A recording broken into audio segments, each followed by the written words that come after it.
સિંહ રાશિના જાતકો આજના મંથલી પ્રેડિક્શનની શરૂઆત કરીએ, એટલે કે મે 2024 તમારા માટે કેવું રહેશે તેના વિશે ચર્ચા કરીએ. તે પહેલાં હું તમને કંઈક સાધારણ ક્વેશ્ચન પૂછવા માંગુ છું. જીવનમાં આગળ વધી રહ્યા છો કે ફક્ત જીવનમાં દિવસો ગણીને તમે સમય પસાર કરી રહ્યા છો? કારણ કે સિંહ રાશિના જાતકો કેટલાક સમયથી કે તેવી સિચ્યુએશનમાં તમે પસાર થઈ રહ્યા છો ને કે જાણે કામ ફક્ત ઉપરથી થઈ રહ્યું છે, સંબંધો છે પણ ઇમોશનલ ફિલિંગ ઓછી થઈ રહી છે, ફક્ત રૂટીન સેટ કરવામાં જ બધું જઈ રહ્યું છે, ના કોઈ મોટી ખુશી ના કોઈ મોટું દુઃખ. મારું મન પ્રશ્નોથી ભરેલું છે, તે પ્રમાણની તમારી સિચ્યુએશન છે. ઘણી બધી શંકાઓ છે, ઘણી બધી છે મૂંઝવણ, શું કરવું શું ન કરવું, ભવિષ્યનો છે ડર. આ પ્રમાણની સિચ્યુએશન સિંહ રાશિના જાતકોની બની રહી છે. અને સાથે જ તમારા મનમાં એક પ્રકારની બેદરકારી આવી રહી છે. ઠીક છે, હું મારા પ્રયત્નો કરી રહ્યો છું, જે થવાનું છે તે થશે.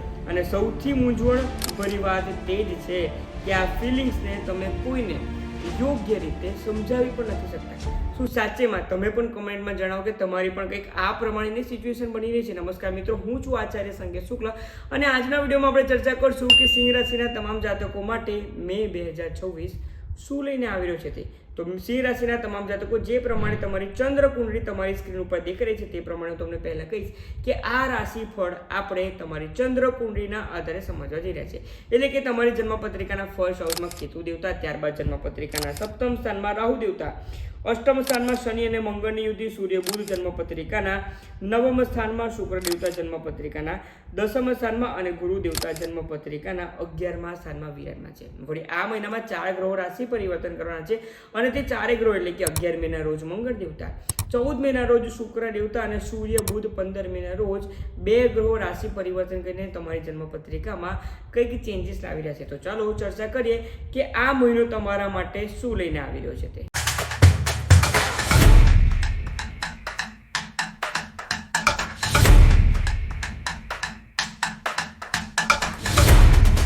તો સિંહ રાશિના તમામ જાતકો, સર્વપ્રથમ આપણે ચર્ચા કરીએ તમારા સ્વાસ્થ્ય બાબતે. તમે જોશો તો તમારા સ્વાસ્થ્યના સ્થાનના માલિક, ફર્સ્ટ હાઉસના માલિક કોણ છે?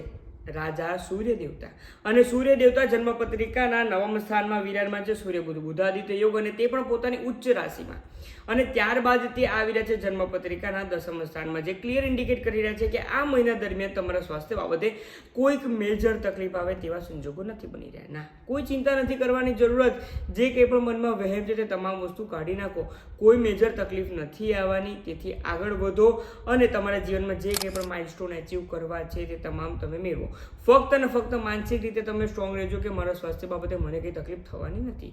જો તે તમે કાળજી રાખશો તો કોઈ તકલીફ નથી. પરંતુ કેટલાક લોકોને ફક્ત અને ફક્ત આ મહિના દરમિયાન, જેમની જન્મપત્રિકામાં સૂર્ય દેવતા 6, 8 અને 12મા સ્થાનમાં વિરાજમાન છે, પોતાની લગ્ન કુંડળીની તમારી વાત કરી રહ્યો છું, તેમને દાંતને લગતી તકલીફ એટલે કે ડેન્ટલ ઇસ્યુઝ અને સાથે સાથે ગળાને લગતી તકલીફ, થોડ ઇન્ફેક્શન અને થાઇરોઇડ ગ્લેન્ડનું પણ તકલીફ આવાના સંજોગો બની રહ્યા છે. જો જન્મપત્રિકામાં સૂર્ય દેવતા બાકીના કોઈ પણ સ્થાનમાં છે ને ઘણી સારી રાશિમાં જો હોય તો તમને આ સ્વાસ્થ્ય બાબતે આ મહિનામાં મેજર તકલીફ નથી આવવાની. અને તેથી જ જો હું તમને કહું ને તો સિંહ રાશિના જાતકો, સ્વાસ્થ્ય બાબતે આ મહિનો ઘણો સારો છે. તે પ્રમાણે તમારે આગળ વધી જવું જોઈએ.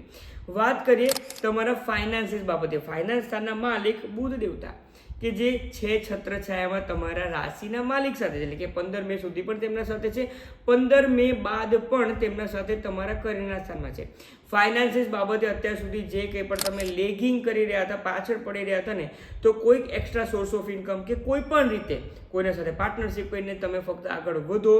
તેના કારણે તમને ફાઇનાન્શિયલ ફ્રીડમ આ મહિનાથી મળવા જઈ રહી છે.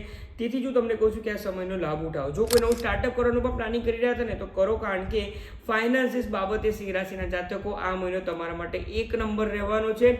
આગળ વધો. જો આ મહિનામાં આળસ કરશો ને તો પછી તમે ક્યારે શરૂઆત કરશો તે પોતાની જાતને જે ક્વેશ્ચન પૂછો. તેથી જ વિડીયોની શરૂઆતમાં પણ મેં તમને કંઈક ક્વેશ્ચન પૂછ્યો હતો અને તેનો આન્સર પણ કમેન્ટ બોક્સમાં માંગ્યો હતો. તો તેથી જ કહું છું ફાઇનાન્સીસ બાબતે પણ આ મહિનો ઘણો સારો છે. રાહુ અને કેતુ તો ફર્સ્ટ અને 7th હાઉસમાં ડિસેમ્બર મહિના સુધી રહેવાના છે. તેથી તેમના કારણે આ પ્રમાણે ન બેસી રહેવાય ને. તેથી જ તમને કહું છું આગળ વધો.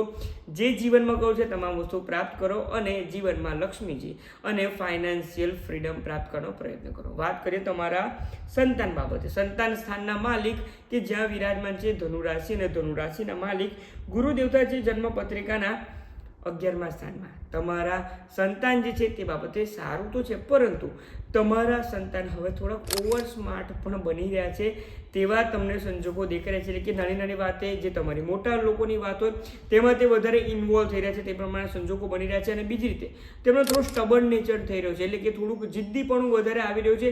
મને જે જોઈએ છે તે જોઈએ જ છે. અને અત્યારે તો ઓલરેડી વેકેશનનો સમય છે, તેના કારણે તમારા સંતાનની ખાસ કાળજી રાખવી જરૂર છે. તેમને પણ પડવા વાગવાથી ઈજા ન થાય તેની કાળજી રાખવાની છે. તેમ તો ગુરુ દેવતા તેમને મદદ તો કરવાના છે, તેમને કોઈ તકલીફ નથી આપવાના, પરંતુ તેમનો સ્વભાવ તમને ક્યાંક ને ક્યાંક ચિંતાતુર કરાવી શકે છે. તેથી જ કહું છું કે સંતાન જો જિદ્દી થઈ રહ્યું છે તો તેના ઉપર પણ તમારે થોડુંક સ્ટ્રિક્ટ થવું જરૂરી છે. જો તમે પણ તેમની તમામ જે ઈચ્છાઓ છે તે પૂરી કર્યા કરશો તો તમને તકલીફ થવાની છે. કારણ કે પંચમ સ્થાનના માલિક ઈચ્છાપૂર્તિ સ્થાનમાં વિરાજમાન છે, એટલે કે તેમની ઈચ્છાઓ પૂરી કરવા માટે તે કોઈ પણ લેવલ પર જઈ શકે છે. તમારે જે નથી પૂરું કરવાનું, જો આટલી કાળજી રાખી લેશો ને તો તમે આગળ વધી શકો છો. હવે આ જ આસ્પેક્ટને પોઝિટિવલી આપણે જો સમજવું હોય તો જે કોઈ પણ એજ્યુકેશન કરી રહ્યા છે તમામ વિદ્યાર્થી વર્ગ, આ મહિનો સિંહ રાશિના જાતકો માટે ઘણો સારો છે. વેકેશનનું વાતાવરણ છે, તેથી જે નોર્મલ ક્લાસીસમાં જે એજ્યુકેશન કર્યા છે તેમને કોઈ તકલીફ નથી. પરંતુ જો તમે 10મા ધોરણમાં આવી રહ્યા છો, 12મા ધોરણમાં કે કોઈ પણ હાયર સ્ટડીઝ માટેની કોઈ પણ એક્ઝામિનેશનની તૈયારી કરી રહ્યા છો તો આ મહિનો તમારા માટે ખૂબ ડિસિઝન મેકર સાબિત થઈ શકે છે. તમે જે ઈચ્છા રાખતા હશો ને તે હજુ 2 જૂન સુધી ટાઈમ છે તમારી પાસે. હજુ આવનારા 33 દિવસ છે કે જેમાં તમે જે કંઈ પણ એજ્યુકેશન બાબતે આગળ વધવા માગતા હતા, જ્યાં તમે એડમિશન લેવા માગતા હતા અને જે પ્રમાણેનું રિઝલ્ટ લાવવા માગતા હતા, તેના માટે જીવનમાં એક ડગલું હજુ વધારે ઉપર ચડી શકો છો. તેથી જ કહું છું, સિંહ રાશિના તમામ સ્ટુડન્ટ્સ આગળ વધો, સફળતા તમારી પાસે સામેથી આવી રહી છે. વાત કરીએ તમારા લાઈફ પાર્ટનર બાબતે. હવે તમે જો જોશો તો તમારા મેરેજ રિલેશનશિપના સ્થાનમાં વિરાજમાન છે રાહુ દેવતા, કે જે ઘણા સમયથી તમારા લાઈફ પાર્ટનર સાથે થોડાક કડવા અને થોડાક સારા તે પ્રમાણેના સંબંધો રહેતા હતા. અને તેથી જ આ મહિનામાં તમારા લાઈફ પાર્ટનરનું સ્વાસ્થ્ય તમારે થોડું કાળજી રાખવી પડશે. તેમ મેજર તકલીફ ત્યાં પણ નથી થવાની, કારણ કે ગુરુ દેવતાની તમામ દ્રષ્ટિ આવી રહી છે તમારી જન્મપત્રિકાના 7મ સ્થાન પર. આ મહિનામાં પ્રયત્ન કરો કે લાઈફ પાર્ટનર સાથેના સંબંધો કયા પ્રમાણે તમે સારા કરી શકો છો, કયા પ્રમાણે તે સંબંધોને ચેન્જ કરી શકો છો, તે તમામ બાબતની કાળજી રાખો અને આગળ વધો. તો ક્યાંક ને ક્યાંક તેમના હાર્ટમાં જે કોઈ સોફ્ટ કોર્નર છે તે જરૂરથી તેમાં ગ્રોથ થશે અને તમારા મેરેજ રિલેશનશિપને ક્યાંક ને ક્યાંક મે 2024માં તમે એક નવી ઓળખ આપી શકો છો. જે લોકો પણ ડાયવોર્સ સુધી પહોંચી ગયા હતા તો તેમાં પણ તમે ક્યાંક ને ક્યાંક તેમને પાછા ખેંચી રહ્યા છો. સંજોગો બની રહ્યા છે અને તમારા લાઈફ પાર્ટનર પણ સામેથી તેવા સંજોગો બનાવી શકે છે. પરંતુ જો તમારી જન્મપત્રિકામાં શનિ દેવતા નીચ રાશિમાં છે કે પછી દુશ્મન ગ્રહોની રાશિમાં છે તો આ તમામ વસ્તુમાં તમને તેટલું બધું ફેવર ન મળી શકે, તેવા સંજોગો બની શકે છે. પછી કેટલાક લોકો આવી જાય છે કમેન્ટ કરવા માટે કે અમારા જીવનમાં તો તેવું થતું નથી, પરંતુ તમારી પોતાની લગ્ન કુંડળી તો ચેક કરો. આ તો ચંદ્ર કુંડળીના આધારે આપણે સમજી રહ્યા છે. તેથી જ કહું છું કે તમારી જો જન્મપત્રિકામાં શનિ દેવતા શુભ અવસ્થામાં છે તો કોંગ્રેચ્યુલેશન્સ, તમે તમારા લગ્ન જીવનને ખૂબ સારી રીતે આગળ વધારી રહ્યા છો. આગળ વાત કરીએ આપણે તો તમારા ભાગ્ય બાબતે. ભાગ્યના સ્થાનનું હવે શું કહેવું? સૂર્ય બુધનો બુધાદિત્ય યોગ જન્મપત્રિકામાં 9મા સ્થાનમાં 15 મે સુધી રહેવાનું છે અને 11 મે બાદ તમારા ભાગ્યને હજુ વધારવા માટે, ભાગ્યનો પૂરેપૂરો સાથ આપવા માટે કોણ આવી રહ્યું છે? તે આવી રહ્યા છે મંગળ દેવતા પોતાની જ રાશિમાં, મેષ રાશિમાં, જેના કારણે 11 મે બાદ ભાગ્યનો ભરપૂર સાથ મળવા જઈ રહ્યો છે. તેમ તો પૂરા મહિના દરમિયાન રહ્યો છે, કારણ કે સૂર્ય દેવતા પણ ત્યાં સુધી ઉચ્ચ રાશિમાં રહેવાના કારણે તે પણ ત્યાં તમને લાભ અપાઈ રહ્યો છે. અચાનક લોકો તમારું માન સન્માન કરી રહ્યા છે, તમને વધારે સેલ્ફ રિસ્પેક્ટ આપી રહ્યા છે અને તમે top of the table always રહી રહ્યા છો. તે પ્રમાણે સંજોગો બની રહ્યા છે. તમારા વર્ક પ્લેસ પર પણ ક્યાંક ને ક્યાંક તમારા માન સન્માનમાં વધારો થઈ રહ્યો છે અને લોકો સામેથી તમારી સાથે વાત કરવા માટે, તમારી પાસે કામ માટે આવી રહ્યા છે, તેવા સંજોગો બની રહ્યા છે. તેથી જ કહું છું કે સિંહ રાશિના તમામ જાતકો આગળ વધો. આ સમય, આ મહિનો તમારા માટે મોસ્ટ ફેવરેબલ મંથ છે. હું તમને તે કહી શકું છું ને અંતે હું તમને કેટલા માર્ક્સ આપીશ આ મહિના માટે તે તો તમે જોશો. તમે પણ નહીં વિચાર કરી શકો કે સાચેમાં આ મહિનો તેટલો બધો સારો છે મારા માટે. આગળ વાત કરીએ તમારા કરિયર બાબતે. હવે કરિયરમાં પણ શા માટે મેં તમને આગળ પ્રમોશનનું કહ્યું કે પછી તમારા વર્ક પ્લેસ પર સારું કહ્યું? માલવ્ય યોગ બની રહ્યો છે ને ભાઈ. માલવ્ય યોગ શુક્ર દેવતા વૃષભ રાશિમાં જન્મપત્રિકાના 10મા સ્થાનમાં, જે જણાવી રહ્યા છે કે આ રાજયોગનું તમને ફળ મળવા જઈ રહ્યું છે. પહેલા સૂર્ય બુધ બુધાદિત્ય યોગ, સૂર્ય દેવતા ઉચ્ચ અવસ્થામાં, ત્યારબાદ મંગળ દેવતા પોતાની રાશિમાં, ત્યારબાદ સાથે સાથે માલવ્ય યોગ. આટલા સારા યોગ બની રહ્યા છે.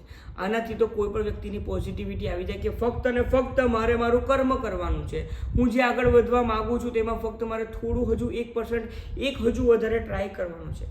જો તે હું કરીશ ને તો જરૂરથી જીવનમાં સફળતા મેળવીશ. આ પ્રમાણેના પોઝિટિવ એટીટ્યુડ સાથે ઉતરી પડો મેદાનમાં અને મે 2026 તે તમામ સિંહ રાશિના જાતકો તમારો જ છે તેમ માનીને ચાલશો ને તો તમને કોઈ નહીં હરાઈ શકે. કારણ કે સિંહ રાશિ, સિંહ એટલે કે જંગલનો રાજા, અને તમારામાં પણ સૂર્ય દેવતા જેવી છટા છે. આગળ વધો, જોબમાં પ્રમોશન, બોસ સાથે સારા સંબંધો, બોસ તમારા માન સન્માનમાં વધારો કરે, તમારી ખૂબ વાહવાઈ થઈ જાય. તમામ વસ્તુઓ આ મહિનામાં આવી રહી છે. આ સમય વારંવાર નથી આવતો. સિંહ રાશિના જાતકો આગળ વધવું જોઈએ. ઈચ્છા પૂર્તિ સ્થાનમાં 11મા સ્થાનમાં વિરાજમાન છે ગુરુ દેવતા, જે તમારી જે કંઈ પણ ઈચ્છા છે તે પૂરી કરશે. હવે તમે અત્યાર સુધી જોશો તો તમામ બાબતે, કરિયર બાબતે, બેંક બેલેન્સ બાબતે, તમારા ગ્રોથ બાબતે, તમારા માન સન્માન બાબતે ઘણા સારા સંજોગો બની રહ્યા છે. લગ્ન જીવનનું જે સાચવવાનું છે તે પણ મેં તમને કહ્યું છે કે તેમાં કયા પ્રમાણે તમે મીઠા તમારા સંબંધો બનાવી શકો છો. તો એકંદરે જોવા જઈએ તો આ મહિનો સિંહ રાશિના જાતકો તમારા માટે 9 or 9.5 આઉટ ઓફ 10 માર્ક્સ લઈને આવી રહ્યો છું. એટલે કે ફક્ત ને ફક્ત રાહુ અને કેતુનું પ્લેસમેન્ટ જ તમને તકલીફ આપી શકે છે. અધરવાઇઝ બાકીના તમામ ગ્રહો તમને મદદરૂપ કરી રહ્યા છે. હા, શનિ અને મંગળ જે જન્મપત્રિકાના અષ્ટમ સ્થાનમાં થઈ રહ્યા છે તે પણ તમને થોડા એગ્રેસિવ બનાવશે, પરંતુ થોડુંક એગ્રેશન જીવનમાં જરૂરી છે. તે એગ્રેશનમાં વધારો કરો તો જીવનમાં ખૂબ આગળ વધી શકો છો. તો તમામ સિંહ રાશિના જાતકો હવે જો ઉપાય બાબતે ચર્ચા કરીએ તો ઉપાય બાબતે દરરોજ 1 માળા તમારે ગાયત્રી મંત્રની અચૂક કરવાની છે, જેના કારણે તમારા સેલ્ફ કોન્ફિડન્સમાં વધારો થઈ શકે છે. બીજી રીતે જો હું તમને કહું તો આ મહિના દરમિયાન દરરોજ સવારે અડધો કપ દૂધમાં થોડા ઘઉં ભેગા કરો, થોડો ગોળ ભેગો કરો અને સાથે સાથે થોડા લીલા મગ ભેગા કરો. આ 3 જ વસ્તુ ભેગી કરવાની છે ને સાથે સાથે માલવ્ય યોગ બની રહ્યો છે ને તેથી 1 ડ્રોપ જેટલું, 1 ટીપા જેટલું ફક્ત અત્તર ભેગું કરો. તમને જે કંઈ પણ ફ્લેવર પસંદ આવતો હોય તે પ્રમાણે ફક્ત આટલી વસ્તુ ભેગું કરો. જો અત્તર ન અવેલેબલ હોય તો કોઈ પણ સુગંધિત પુષ્પ પણ તમે ભેગું કરી શકો છો તેના ઓપ્શનમાં. આટલી વસ્તુ ભેગી કરો, મહાદેવ પર અભિષેક કરો અને ત્યારબાદ આ જે ગ્રહોના આધારે હું તમને 9 આઉટ ઓફ 10 માર્ક્સ આપી રહ્યો છું ને તે કયા પ્રમાણે તમને જીવનમાં સાચેમાં પ્રાપ્ત કરાઈ શકે છે તે બની શકે છે. તેથી જ વિડીયોને ફરીથી એક વખત ચેક કરો તો ફરીથી ચેક કરો કે વિડીયોનો શરૂઆતમાં મેં તમને શું કહ્યું હતું તે, અને હવે તે સિચ્યુએશન કયા પ્રમાણે ચેન્જ થઈ રહી છે તે પણ તમે તમારી આંખોની સામે જરૂરથી જોઈ શકશો. તેથી જો માહિતી પસંદ આવી હોય ને કંઈક મોટિવેશનલ ફીલ થયું હોય ને તો સિંહ રાશિના જાતકો તમારા ફ્રેન્ડ્સ અને ફેમિલી ગ્રુપના તમામ જાતકોને શેર કરવાનું ન ભૂલશો. અને માહિતી પસંદ આવી હોય તો કમેન્ટમાં પણ તે જણાવવાનું ન ભૂલશો. આપ સૌમાં રહેલા શિવ તત્વને મારા વંદન. ઓમ નમઃ શિવાય.